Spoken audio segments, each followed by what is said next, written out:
तो आज हम गोता लगा रहे हैं वन पीस की दुनिया में और खास तौर पर बात करेंगे शैबुडी द्वीप समूह आर्क पर। हाँ, ये वो आर्क है शैबुडी वाला जिसे टेक्स्ट शैबुडी द्वीप समूह स्वर्ग का अंत में भी कवर किया गया है। और आज हम यही समझने की कोशिश करेंगे कि ये आर्क स्ट्रॉ हैट्स के सफर में इतना बड़ा टर्निंग पॉइंट क्यों बना। बिल्कुल, इसने न सिर्फ उनकी बल्कि कहानी की दिशा भी बदल दी। कह सकते हैं कि ये उनके लिए मासूमियत का अंत था और असली दुनिया से पहली जोरदार टक्कर। सही कहा। शैबुडी द्वीप समूह, वो जो बड़े बड़े मैंग्रोव पेड़ों वाला है, उसे न्यू वर्ल्ड का गेटवे माना जाता है। हाँ, पर उसका माहौल बड़ा अजीब है। एक तरफ तो एंटरटेनमेंट पार्क जैसा, दूसरी तरफ कोई कानून नहीं, मरीन बेस भी वहीं। पर सबसे बड़ी बात जो उसे खतरनाक बनाती है वो है सेलेस्टियल ड्रैगन्स की मौजूदगी।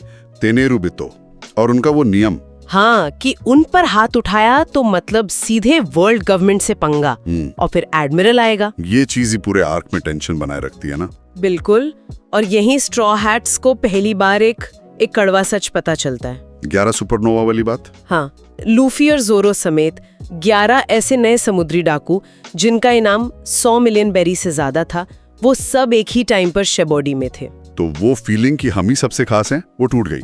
एग्जैक्टली। उन्हें लगा होगा वो स्पेशल हैं, पर वहाँ यूस्टास किड था जिसका इनाम लूफी से भी ज्यादा, ट्रैफलगर लॉ जैसे और भी। तो कह सकते हैं कि न्यू वर्ल्ड की असली रेस यहीं से शुरू हुई। हाँ बिल्कुल, ये तो बस शुरुआत थी और इसी के साथ हमें दुनिया की असलियत भी दिखती है, मतलब वो सेलेस्टियल ड्रैगन्स के रूप में। वो जो 800 साल पहले वर्ल्ड गवर्नमेंट बनाने वाले राजाओं के वंशज हैं और खुद को भगवान मानते हैं। हाँ, भगवान ही समझते हैं।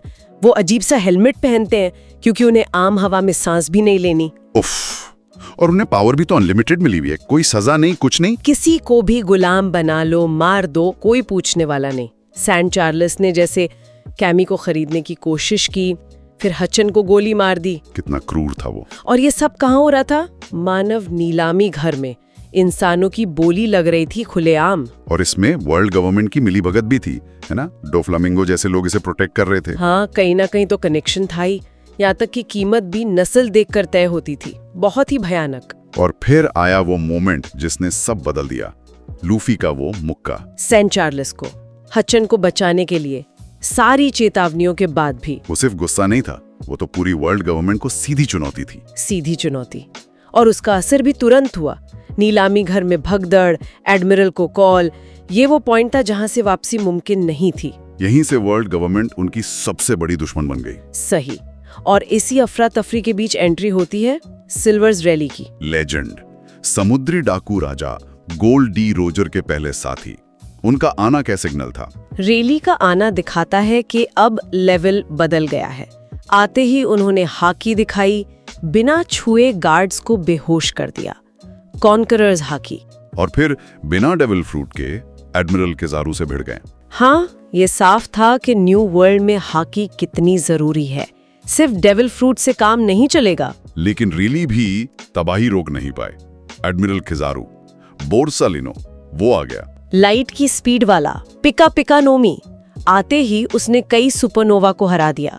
अंदाजी बता रहा था कि स्ट्रॉ हैट्स का सामना किससे है। और सिर्फ किजारू नहीं, वो पैसिफिस्टा भी तो थे।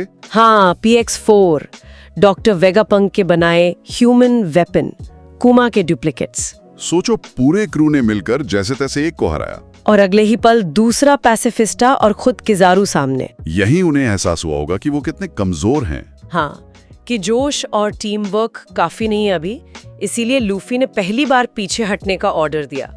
ये उसके लिए बहुत बड़ी बात थी। बहुत बड़ी। और जब लगा कि शायद बच निकलेंगे, तभी असली बर्थोलोम्यू खुमा गया। और उसने अपनी पावर से निक्यू नो मी से एक एक करके सबको गायब करना शुरू कर दिया। जोरो, उसोप, सांजी सब अलग अलग जगहों पर भेज दिए गए। वो देखना लूफी के लिए कितना भयानक रहा होगा, अपने साथियों को ऐसे जाते देखना और कुछ न कर पाना। उसकी जो हिम्मत थी वो शायद पहली बार टूटी होगी, बहुत पूरी तरह से। और आखिर में कुमा ने लूफी को भी गायब कर दिया। उस वक्त तो ये पूरी हार और बिखराव ही लगा, पर बाद में पता चला कि शायद कुमा का इरादा उन्हें बचाने का था। बचाने का मतलब? उन्हें अलग भेजकर ट्रेनिंग का मौका देना। वो जानता था कि वो अभी न्यू वर्ल्ड के लिए तैयार नहीं है, और ये भी कि लूफी का वो मुक्का वो कुमा के लिए निका का सिग्नल था। अच्छा, तो शैबुडी आर्क सच में स्वर्ग का अंत था, एक क्रूर सच्चाई का सामना, मासूमियत खत्म, दुनिया की असलियत और भ्रष्टाचार सामने आ गया। और इसी हार ने उन्हें 2 साल के टाइम स्किप के लिए मजबूर किया। हाँ, जो न्यू वर्ल्ड के लिए बहुत जरूरी था। इसी आर्क ने Amazon lily, impale down, marine Ford, मतलब समिट वॉर सागा की नींव रखी। हाकी का इंपॉर्टेंस, डोफ्लामिंगो, स्माइल्स, कई फ्यूचर प्लॉट्स के बीज यहीं बोए गए। हाँ, और आज भी जैसे एगहेड आर्क में शैबुडी की घटनाओं को उनकी ताकत नापने के लिए इस्तेमाल किया जाता है। ये सब देखकर एक सवाल मन में आता है, क्या कभी-कभी पूरी तरह हारना, बिगड़ जाना ही असली ताकत पाने का रास्ता बनता है, खासकर जब मंजिल वन पीस जैसी बड़ी हो?